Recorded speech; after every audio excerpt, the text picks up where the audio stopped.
Hey guys, welcome back to Clownfish TV. This is Neon. I am here with Kiki Sparkles. Hello. We're going to talk about the Rings of Power showrunners. They're doing a little bit of anti-marketing.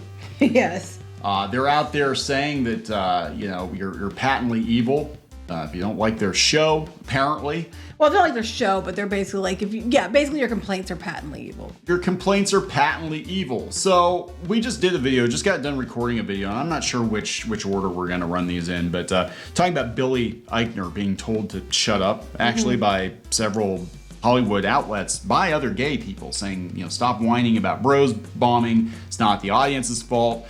Take the L, move on.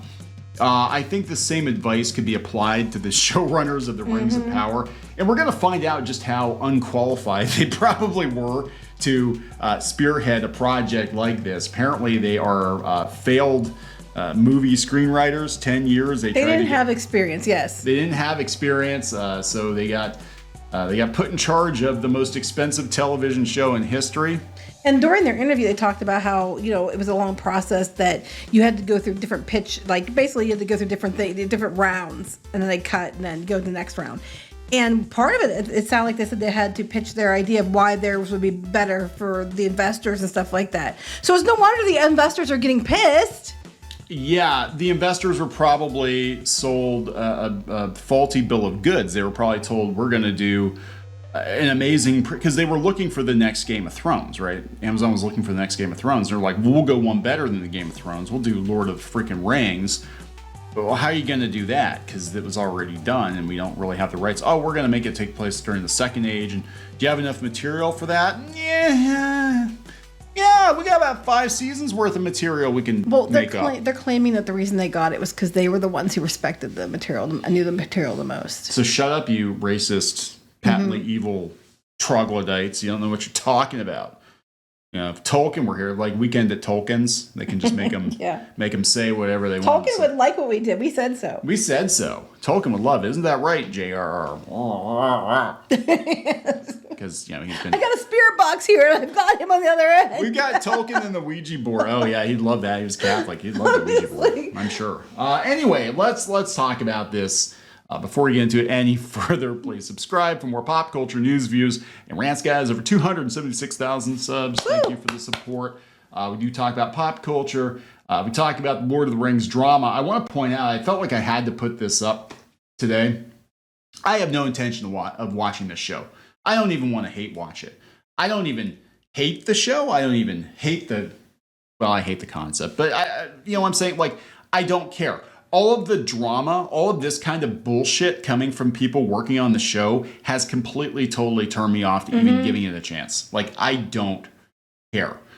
We are commenting on the media circus around it. We are commenting on the articles written about it, and basically this whole fan baiting, fan shaming, fan blaming thing that has been going on in the media for the last couple of years now. This is, I think, the last gasp of that, the last big gasp, because other franchises... Here's hoping.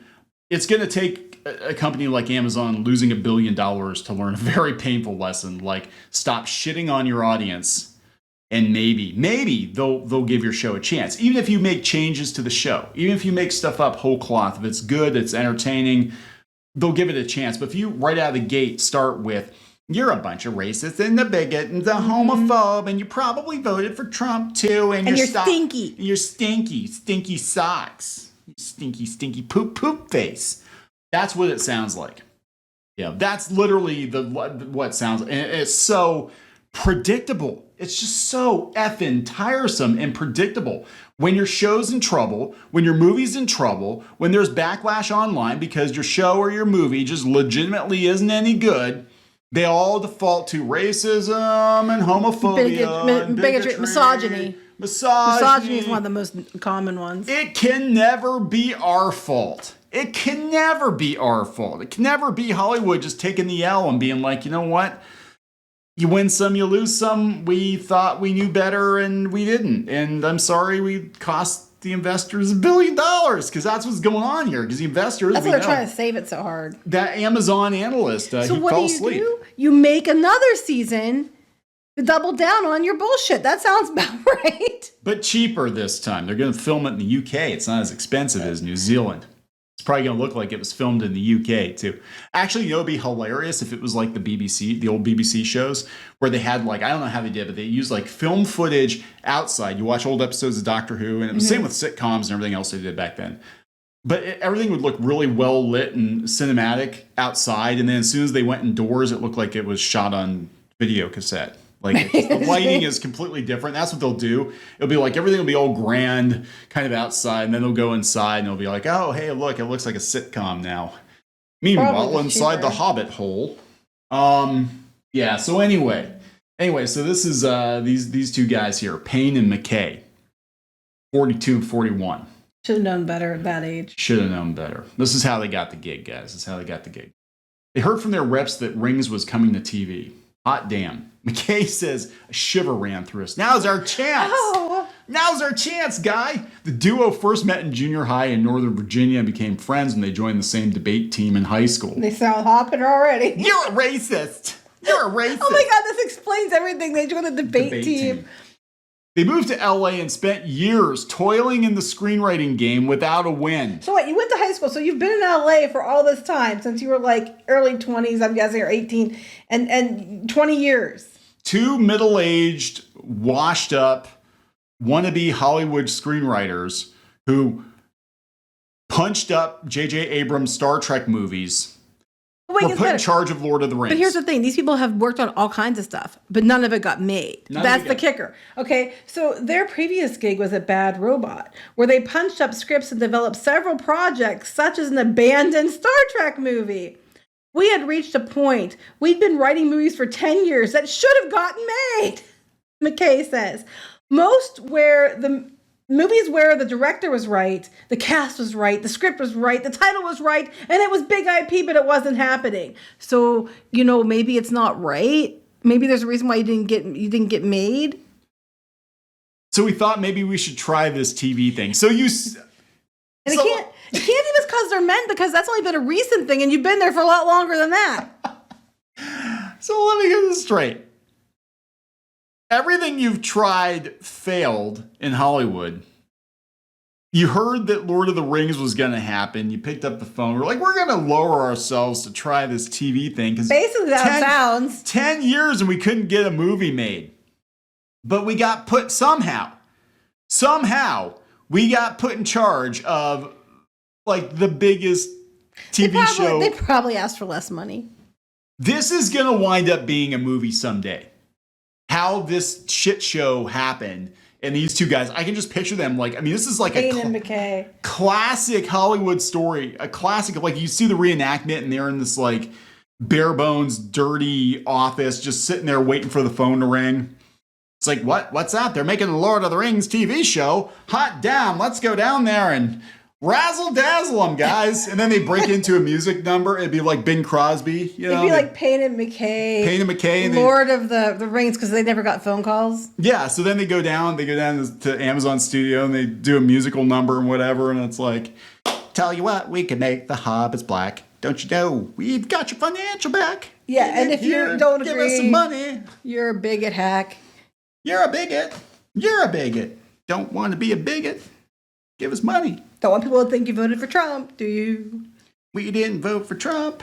Okay, anyway, let's get back to this. We didn't vote for Trump. No, I don't know. But no, this is like the plot of a Hollywood musical from the 1940s.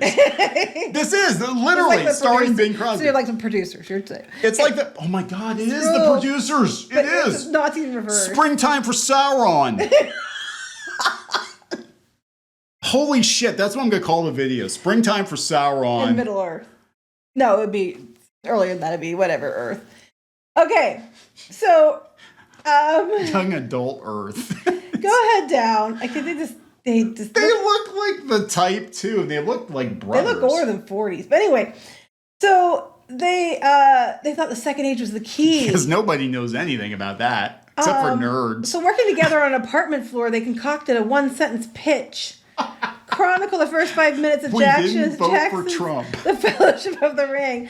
The Galadriel narrated prologue. Okay, so anyway, the writers, blah, blah, blah. They go on and on about Frodo and Sam and the bespectacled Payne. comes across as sweet and more reserved, but his love of Tolkien is profound. McKay has an extraordinary level of energy and passion when he's in full pitch. He's as persuasive as a Middle-earth obsessed Saul Goodman.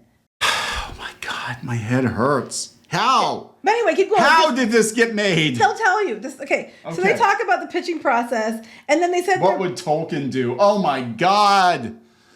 WWTD.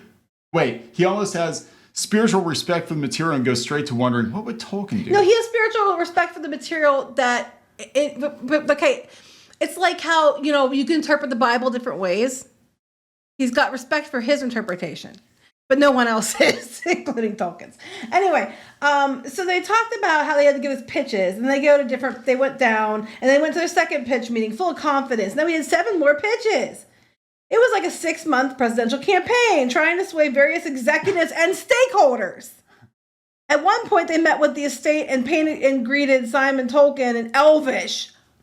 Nerds. I can't. You nerds. Two tryhards. Another meeting.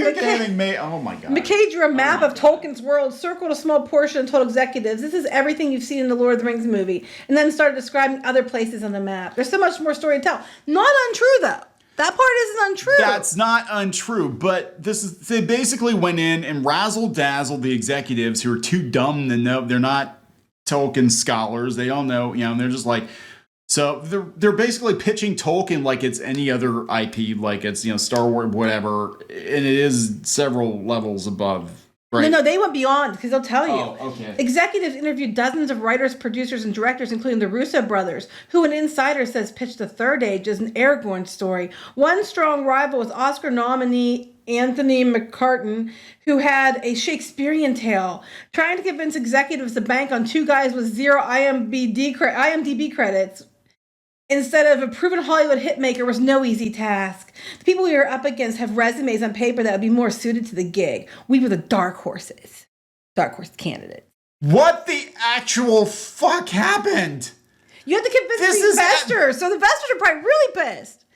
You basically... Okay, so... Holy shit. This makes it actually worse for Amazon. Holy shit. You gave $1 billion to 2 guys who couldn't get a damn thing picked up for a decade, who thought they'd lower themselves to do TV. Because they could speak in Elvish. But because they can speak... This is... So people keep saying that we're dunking on like Tumblr rights and stuff like, right? And it's like, well, you just don't like the Tumblr people because they're gay or brown or whatever. These are 2 white guys. Same shit. They were nobodies. They had no credit. They didn't work their way up the ladder, and they got handed the keys to one of the biggest fantasy franchise in the history of anything. Even worse. They leverage diversity to get it. And they leverage diversity to get it. How fucking disgusting is that? Shouldn't they have hired diverse creators to create the diverse? Should have hired. Yeah. So now this whole thing makes a hell of a lot more sense. This whole thing makes infinitely more sense. How could this show fail so hard, be so incompetent and so amateurish with $1 billion budget? Well, you hired 2 guys that couldn't get anything else made. Why are they trying so hard to market it as diverse and inclusive? And because they're trying to shield the fact that 2 middle-aged white guys who had no credit whatsoever probably beat out some brown people and some gay people for this gig. Are they gay? I don't know. I don't know. Well, I couldn't tell you. I anyway, don't care. Go down. Let's do what else. We're like Sam and Frodo. It's ambiguous. So they're talking about they asked mentor for a boss, J.J. Abrams. That explains everyone. He called Amazon and put in a good word. Oh, for fuck's sake. Nepotism ruined Lord of the Rings. Well, it's funny. Is there anything that J.J. Abrams hasn't completely fucked up in Hollywood? How much you want to bet that J.J. Abrams is actually the Palpatine pulling the strings on this shit show? Because this does sound like something J.J. Abrams would do. Is there a lot of lens flare in the show? Maybe I should watch and see. Do we have a lot of lens flare? Because this is a very J.J. Abrams take. So J.J. Abrams is behind this shit. Then they asked, did you learn anything moving into the second season? The entire making of the show has been a massive learning experience for everyone involved. We have no idea what we were getting into. No one else did either. Oh, fuck this. This is just like... They also say, every time the more you watch, the better it gets. Of course they're going to say that. But everybody's already tuning out because they started out too slow. And other people have been critical that, that were trying to be like on their side, but critical have said some of the action sequences are not done well. It doesn't move as fast as it needs to keep your attention. It's dragging, and that's saying something if you've watched the Hobbit films. So, yeah. So J.J. Abrams is to blame for He all called this. and got them hired. So his proteges who couldn't get a damn thing made themselves, he made a phone call, got them put in charge of the most expensive TV show in history with no experience, and they dropped the fucking ball to the point where Amazon analysts are falling asleep and they're getting their ass kicked by She-Hulk. What the actual fuck? To be fair, if you're a dude in any way, shape, or form, you're getting your ass kicked on the She-Hulk show because, we have to prove a point. Yeah, I guess, Daredevil got his ass smashed by She-Hulk, and then he had to do the walk of shame. I mean, to be fair, though, he was kind of a slut. That's the point. Another reason I adore him. I'm kidding. That's okay. I like you better. You're my slut. I'm not. Wow. I need to get that in a shirt. Hey, honey, you're my slut. They Take your pants off and jiggle a little bit. I'd just like to see it jiggle. Some people had nice things to say about the pilot and second episode. Or they didn't have nice things to say. But I hope that they stay for more episodes. The bar keeps going up. Well, you have a weird definition of going up. We're learning as we go. Down. We're learning as we go. Talk about fake it until you make it. I mean, this is like somebody is going to do a documentary on this shit show in like 10 years. Maybe not even 10 years. We haven't even got to the point. Keep going down. HBO is going to do a documentary on this shit show, and they're going to premiere it right before the 8th season of House of the Dragon. We haven't even got to the point of what he said about fans and about, here, keep going. I know where it is. Keep going. Keep going. Keep going. Oh my God. Keep going. It goes on and on and on. It's too big to lose. Yeah, I want to bet. It's too big to lose. Off. No, it's not. I'm looking for it. Keep going. Here. This paragraph right here. This one. Yeah. They're looking at the spirit of Tolkien is about disparate people who don't trust one another or look different from one another, finding common ground in friendship and accomplishing big things. Yes. That's the spirit we've tried to do with every single comma and period in the show. Yeah, right. This is the aspiration. This aspiration would be offensive to people and enrage them. It's very hard for us to understand. What are they protecting? I don't see how people who are saying these things think that they're fighting for good. There's a line in episode 7 where Galadriel says, every war is fought from without and within. Yes, you're Galadriel. I don't think Tolkien actually wrote any of this. Even if you're fighting for something you don't think is good, if you do something worse in that fight, then you've become evil. Oh, fuck you mean like calling everybody who doesn't like your show phobes? You mean like that? I don't see people who are saying these things think they're fighting for good. It's patently evil. No, what's patently evil is when you make a shitty show that you had to have J. Abrams call to get you the deal to begin with. You're costing the investors money. You're making the fans pissed. Your ratings are dropping off a cliff every week. And then you tell people that if they don't like your shit, it's because they're a bad person, including people who identify as not white, including people who identify as female, including people who, whatever checkbox you want to insert this week.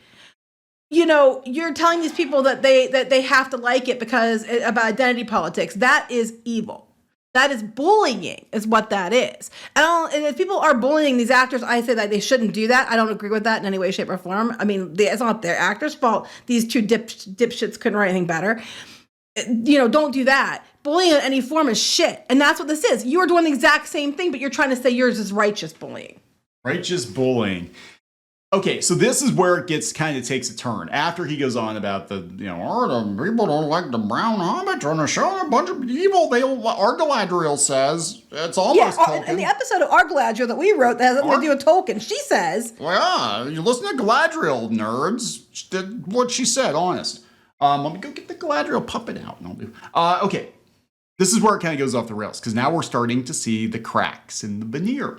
Nielsen ratings, released September 29th, paint a highly successful launch roughly compatible with House of the Dragon. precise comparisons are nearly impossible because of several factors we won't bore you with. One industry insider familiar with Amazon's inner workings suggests the other fantasy show's performance is more anxiously followed than the company has let on. Yeah, but duh. It was never about the critics, it's all about consumers, the insider says. All Jeff Bezos cares about is consumer obsession. If you look at the history of Amazon, every division lived and died based on that. House of the Dragon matters because all of a sudden there is a benchmark. It is their closest comp to success. When they saw Dragon grew in its second episode and brought in 20 million viewers, they were shitting their pants. Yeah, because you backed the wrong horse.